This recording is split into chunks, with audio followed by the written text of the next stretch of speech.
Yeah. Okay, I'm going to introduce our guest speaker, Robert Janning, a Saanich-based author who will be discussing his second book, The History That We Share. His book is the product of a 5-year investigative process into the relationship between the Methodist Church of Canada and the Snuneymuxw First Nation. His research covers from the time of first contact to the day when Snuneymuxw children were sent to a residential school in Sardis, BC. I'm sure there's a lot more coming from about you than that, but here we go. So welcome, Robert. Okay. Good evening. Thank you very much, Dave, for your welcome and song. And thank you in particular to the Nanaimo Historical Society for giving me the opportunity to present my book. But first I have to recognize that we are on the traditional land of the Snuneymuxw First Nation. From a young age, I have always taken a keen interest in history, in particular the early colonial history of North America. However, in the 60-odd years since that curiosity was first sparked, I do not ever recall coming across a book that focuses exclusively on the history of a specific First Nation and those who came to settle amongst that nation from the time of first contact onward. Hence, without that knowledge, how can Canadians, both Indigenous and non-Indigenous, be expected to understand why it is that their respective communities continue to struggle when it comes to living in harmony with one another? In this age of truth and reconciliation, it is more important now than ever to know the truth about the history that we share. While it might be easy to forget past mistakes, the tragedy of a lesson unlearned is that one has no way of understanding when we are about to commit the same error. The sacrifice of so many must not become a footnote in the memoir of humanity, but rather a well-defined chapter. That way it can be read and reread by generations who may understand the dangers of political systems that manipulate the mind and imprison the soul. On Thursday, July 15th, 2021, exactly 1 week after having been elected National Chief of the Assembly of First Nations, Rosanna Archibald, in a nationally televised address from the site of the former Kamloops Indian Residential School, where 215 unmarked graves of children had been found, urged all Canadians to listen, learn, and reflect on the history that we share as a country, emphasizing that there must be truth before reconciliation. At the time of Chief Archibald's appeal, I had already invested 4 years' worth of research into my book, and therefore could not agree more strongly with her view on the importance of knowing our shared history. For without that truth, it is impossible to understand how we became who we are and to know exactly what it is that needs to be reconciled. The fact that access to many historical records are either limited or restricted raises the question, just exactly how much truth did the federal and provincial governments, Christian churches, and First Nations want us to know? The whole truth and nothing but the truth? Or will fear, pain, and shame continue to dictate how much truth each is willing to reveal? With governments and churches reluctant to release all of their records, and with First Nations insisting there be nothing about us without us, the answer is plain to anyone. The truth is hard to find because it is hiding in plain sight. We determine what we call truth by creating limited frames of reference. However, if we were to see the truth as it truly is, we would need to pass through some gateless gates into an existence that is not defined by our rationality.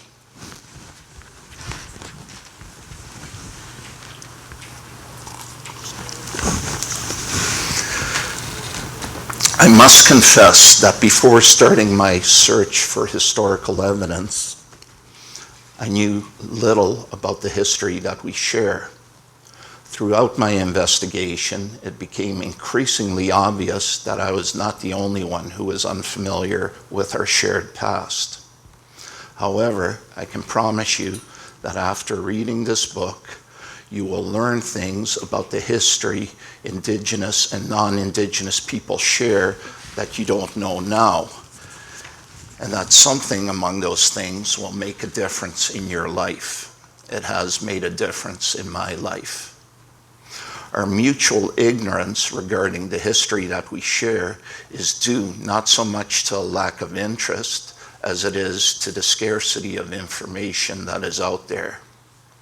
It is rare to find a history page on any First Nations website that consists of more than a couple of thousand words. How can the history of any nation that has been around since time immemorial be told in so few words? Every now and then we come across tidbits of oral history here and snippets of written history there. On their own, these vignettes make for striking anecdotes. However, taken collectively, they are fragmentary and incomplete and lack the necessary linkage to form a comprehensive record of human affairs. What little we do know about our shared past often gets obfuscated even more by contemporary historians who employ the use of generalizations, preconceived ideas, suppositions, and creative fiction to fill these historical gaps. They present just enough truth to make their hypothesis pass with an unreflecting audience. The English writer Samuel Johnson warned of the dangers of allowing people to rewrite history as follows. Accustom your children constantly to this. If a thing happened at one window and they, when relating it, say it happened at another, do not let it pass, but instantly check them. You do not know where deviation from truth will end.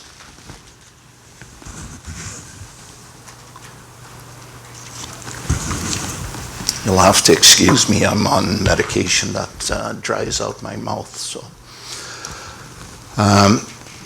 when I was still quite young, I recall someone saying, if you are going to quote me, please do so accurately and completely. Those words of wisdom have stuck with me ever since. Case in point, the quote, "to take the Indian out of the child," is commonly attributed to Sir John A. Macdonald, Canada's first Prime Minister, and is often cited as being the rationale behind the Government of Canada's decision to implement the Indian residential school system. Supreme Court Chief Justice Beverly McLachlin, in her speech entitled "Reconciling Unity and Diversity in the Modern Era, Tolerance and Intolerance," to the Aga Khan Foundation in Toronto on May 28, 2015, went as far as to recognize that Sir John A. Macdonald had indeed made the quote by stating, "The objective," and I quote from Sir John A. Macdonald, our revered forefather, "take the Indian out of the child," end quote. Remarkably, requests to the Right Honourable Beverly McLachlin to ascertain when and where Sir John A. Macdonald made this quote have gone unanswered. Perhaps even more perplexing is the fact that after conducting a thorough search no evidence was found to substantiate the Right Honorable Beverly McLaughlin's indictment. Not a single citation exists that connects Sir John A. Macdonald with the infamous quote. What the facts do reveal is that Sir John A. Macdonald died on June 6, 1891, 1 year before Captain Richard Henry Pratt, the founder of the Carlisle Indian Industrial School at Carlisle, Pennsylvania, delivered a speech entitled "The Advantages of Mingling Indians with Whites," which was recorded in the proceedings of the National Conference of Charities and Correction at the 19th annual session held in Denver, Colorado on June 23rd to 29th, 1892, 1 year after John A. Macdonald passed away. In his speech, Captain Pratt stated, "A great general has said that the only good Indian is a dead one, and that high sanction of his destruction has been an enormous factor in promoting Indian massacres. In a sense, I agree with the sentiment, but only in this, that all the Indian there is in the race should be dead. Kill the Indian in him and save the man." In the 1996 report of the Royal Commission on Aboriginal Peoples, the first part of Captain Pratt's sentence is quoted accurately. However, the ending was paraphrased, with child replacing man. To kill the Indian in the child, the Department of Indian Affairs aimed at severing the artery of culture that ran between generations and was the profound connection between parent and child, sustaining family and community. In the end, at the point of final assimilation, all the Indian there is in the race should be dead.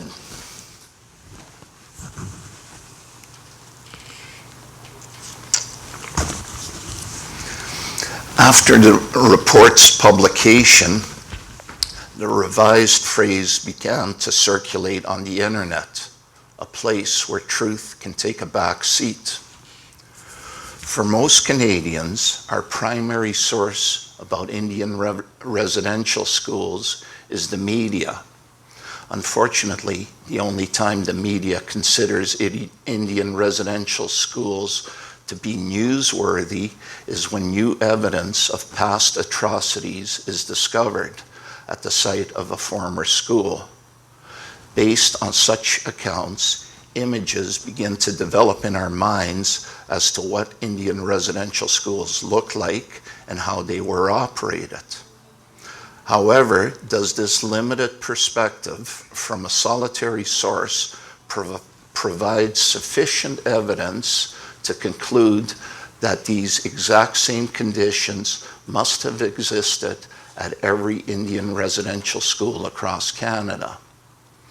In a country as vast as Canada, would it not be equally absurd to assume that all First Nations share the same history as it would to assume that all religious denominations and all residential schools share a similar history? It only stands to reason that the Kwakwaka'wakw, Snuneymuxw, and Tk'emlúps First Nations each have their own distinct histories, as do the Anglican, Roman Catholic, and Methodist churches, as do the St. Michael's, Kamloops, and Coquitlam residential schools. And yet, despite such logic, many contemporary historians and the media continue to paint all First Nations, all religious denominations, and all Indian residential schools with a single brushstroke when presenting their versions of the history that we share. When exposed to these limited versions of history, thank you very much, it may be wise to contemplate the following quote by the English philosopher Herbert Spencer. There is a principle which is a bar against all information, which is proof against all arguments, and which cannot fail to keep a man in everlasting ignorance. That principle is contempt prior to investigation. As a result of my research, I have found that the truth of written history often differs from the truth of oral history. Because of these variances, it is imperative that both versions of history are examined with close scrutiny before drawing any conclusions as to what really happened. To make this possible, I have given a voice to those who have not been heard, and in order to avoid subjecting readers to my personal interpretations, I instead refer them to documents in the form of extracts taken from the writings that were furnished from time to time by Methodist missionaries and teachers who resided amongst the Snuneymuxw, and who therefore had the very best opportunities of knowing whereof they affirm. All the events described in this book are based on eyewitness accounts. Because these accounts are presented verbatim, the wording and feature wording that is no longer in use or considered appropriate, I have included biographical information on all the men and women who were stationed at Nanaimo during the period covered in this book, to offer additional insights into their moral character, motivation, and qualifications.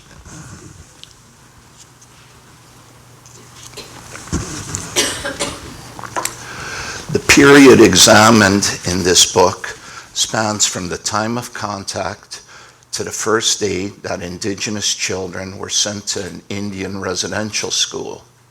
In the case of the Snuneymuxw, that period spanned from February 17th, 1859, when the Methodist Reverend Arthur Browning arrived at Nanaimo, to the summer of 1888, when 14-year-old Sam Smith and 10-year-old Daniel Cushion became the first two Snuneymuxw children who were sent to the Coqualitza home and school at Sardis, British Columbia. A year later, these boys were joined by 14-year-old Lily Cushion, 11-year-old Joseph Sewell, and his 5-year-old sister Emily. The reason for focusing on the Snuneymuxw First Nation came as a direct result of my book, West Coast Reign, the British Columbia Soccer Championships, 1892 to 1905, which introduced the readers to Hulsey Maltz, also known as Harry Manson, a turn of the 20th century Snuneymuxw soccer player. Since the publication of that book, Harry Manson has been inducted into 4 sports halls of fame across Canada. While traveling to these ceremonies, it was while traveling to these ceremonies that I often found myself in the company with members of the Manson family. And as several of these relationships grew into friendships, so did my interest in the history of the Snuneymuxw. The reason for focusing on the Methodist Church of Canada and the Coqualitza Residential School stemmed from the fact that the 1881 census of Canada showed the Snuneymuxw population to be comprised of 206 persons, 167 of whom were identified as Methodists, 35 as Roman Catholics, and 4 as Anglicans.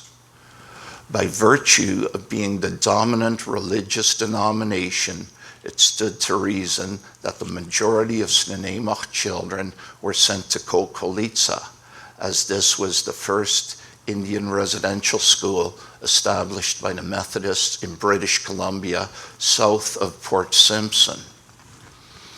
The Methodist Church of Canada can trace its roots back to Methodist immigrants from England who settled in Newfoundland as far back as 1766. The Methodist movement's origins, doctrine, and practices were derived from the life and teachings of John Wesley, an English cleric, theologian, and evangelist. In 1925, the Methodist Church of Canada formed a union with 70% of the Presbyterian Church of Canada and 96% of the Congregational Union of Canada, resulting in the creation of the United Church of Canada. Many Snuneymuxw people today can trace their family surnames back to ministers of the gospel such as John Wesley, Edward White, and John Booth Good. My book begins, as is the case with many British Columbia histories, during the spring of 1858, when thousands of fortune seekers from California, Oregon, and Washington rushed to the newly discovered gold fields along the banks of the Fraser River. With this sudden influx of newcomers into what had been, up until then, a vast and sparsely populated expanse, it wasn't long before the need of a spiritual presence became apparent. In September of that year, John Travasso Pidwell, a Victoria merchant, sent out the Macedonian call in his letter to the Methodist Reverend Dr. Ephraim Evans in Kingston, Ontario. You will think it strange, no doubt, that I address you from this place, but my attention has been directed here by the recent rush, and as many of our people are here and the numbers increase, I ask myself the questions: who shall supply the field with a missionary? Will it be Canada or the British Conference? Or shall the Methodist Episcopal Church take charge of it? For my part, and in behalf of many that are here from the provinces in England, we should prefer the field to be supplied by British or Canadian ministers. This letter was published in the November 10th, 1858 issue of the Christian Guardian, a weekly newspaper published in Toronto by the Methodist Church of Canada. 2 weeks later, the Guardian announced that a total of 12 ministers from Canada had volunteered to go to Vancouver's Island and British Columbia. A committee was formed to interview and select the 4 men who would be sent to the Pacific Station. While it had long been the opinion that however useful second or third rate men might be at home, it was exceedingly questionable policy to send such abroad to open up virgin soil and lay the foundation of a work which the Methodists hoped to perpetuate through the ages to come.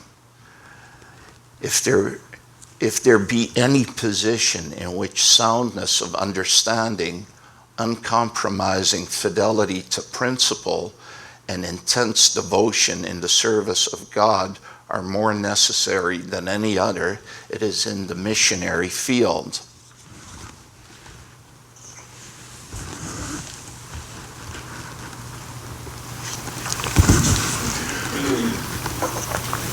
One month later, the Reverend Ephraim Evans, his wife, son, and 2 daughters, the Reverend Edward White, his wife, son, and daughter from Smithville, Ontario, the Reverend Ebenezer Robson from Montreal, and the Reverend Arthur Browning from Artemisia, Ontario, bade farewell to their congregations, families, and friends.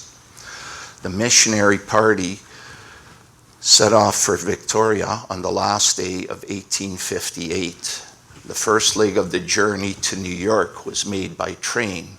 From there, they boarded a ship to Panama, crossed the isthmus, to the Pacific Ocean by train and then by ship again to San Francisco and Portland before reaching their final destination on February 10th, 1859. The 7,000-mile journey had taken a total of 41 days to complete. In keeping with one of the marked features of Methodism, the itinerant ministry, each missionary was appointed to one of 4 stations that made up the Vancouver Island and British Columbia district. After a period of 3 years, each missionary would be appointed to a new station. The first appointments were as follows. The Reverend Evans, the chairman of the district, remained at Victoria. The Reverend Browning was sent to Nanaimo, and the Reverend White to Queensborough, or New Westminster, and the Reverend Robson to Fort Hope and Fort Yale. One of the early interactions between the Methodist Church and the Snuneymuxw went as follows. On Thursday, February 17th, 1859, the Reverend Arthur Browning left Victoria aboard the Hudson's Bay Company's steamer La Bouchère to open up a Methodist mission at Nanaimo, a small coal mining community 70 miles to the north. The white population at the time was estimated between 120 and 200 and consisted chiefly of families from Strathfordshire and other mining districts in England. The camp of the Nanaimo Indians was situated where Hearst's fine stone warehouse was later built, and on the beach in the vicinity of where the government boathouse was later built. The native population was estimated at 370. 3 days after his arrival, the Reverend Browning preached his first sermon to a large congregation that filled the colonial schoolhouse.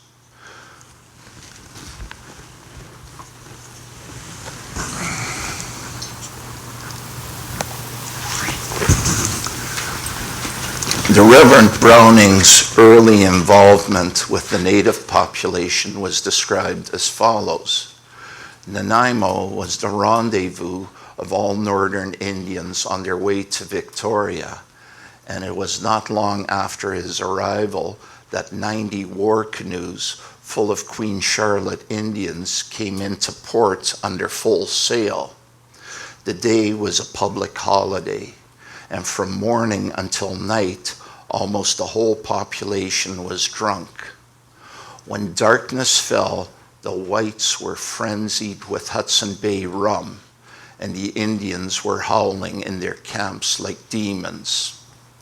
It was the saturnalia of drink and debauchery, which scenes he could neither prevent nor condone. At daybreak, it was discovered that the key to the Hudson Bay Company's store had gone missing, and Captain Charles Edward Stewart, the Hudson Bay Company's clerk and justice of the peace at Nanaimo, was convinced these Indians had stolen it. Their chiefs were immediately arrested with great cruelty, and although nothing was found on them, the fact that they were Northern Indians was enough. They were put in an underground prison, in fact, the Powder Magazine. The Reverend Browning protested against such wrong, but was advised to preach the gospel and not to interfere between the company and the Indians. The administration of lynch law proved swift. Without even the semblance of justice in the form of a trial, the poor wretches were taken out of their cell and hung up by their thumbs and brutally flogged to force them to confess. So prompt was the administrator of justice that from the time of their apprehension until the completion of their castigation, it was not more than 1 hour. One of them subsequently died from his injuries.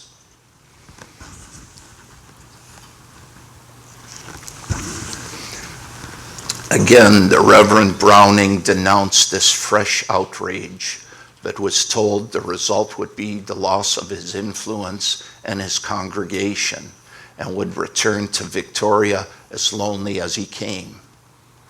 Sunday came, and his congregation had vanished into thin air. He went to his little room and prayed, asking Christ for help. He spent an anxious night, and in the morning stood overlooking the sea towards Victoria.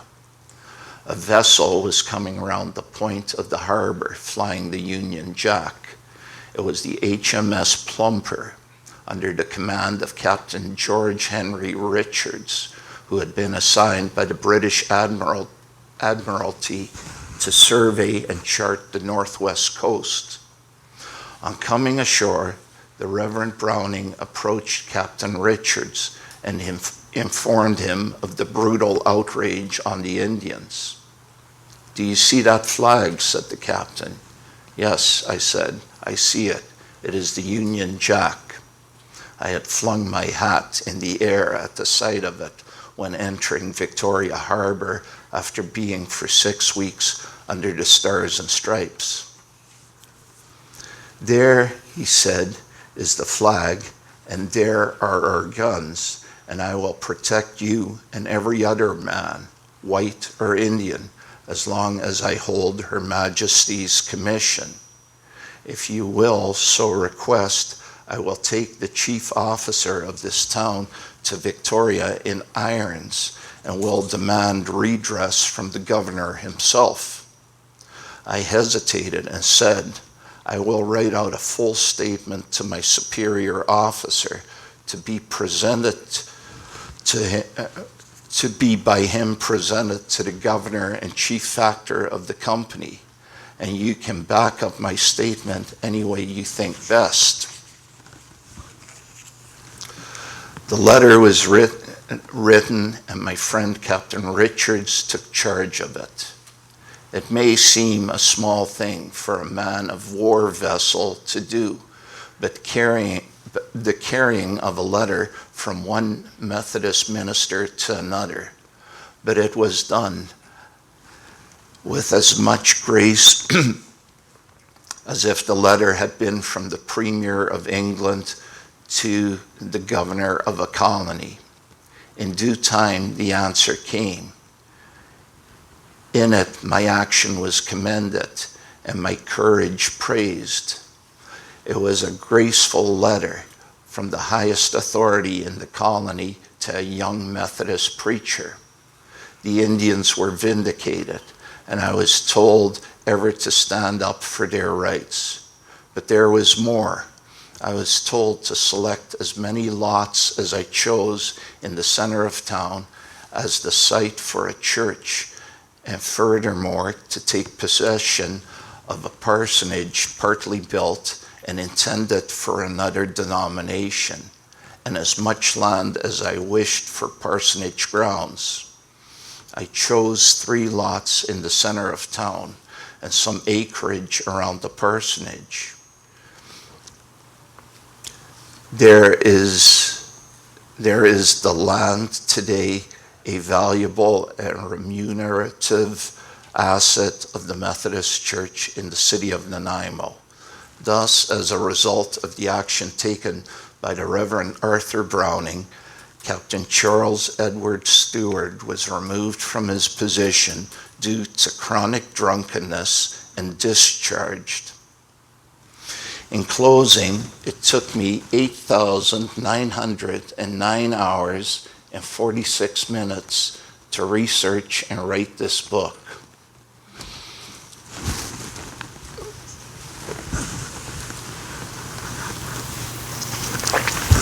From a print run of 363 books, I have, up to this evening, gifted 275 copies. An author's potlatch, so to speak, which represents my contribution to truth and reconciliation. It is my sincere hope that the contents of this book will inspire others to investigate and record the history of their specific First Nations, because as a historian, I believe that the histories of all nations matter. Thank you for listening.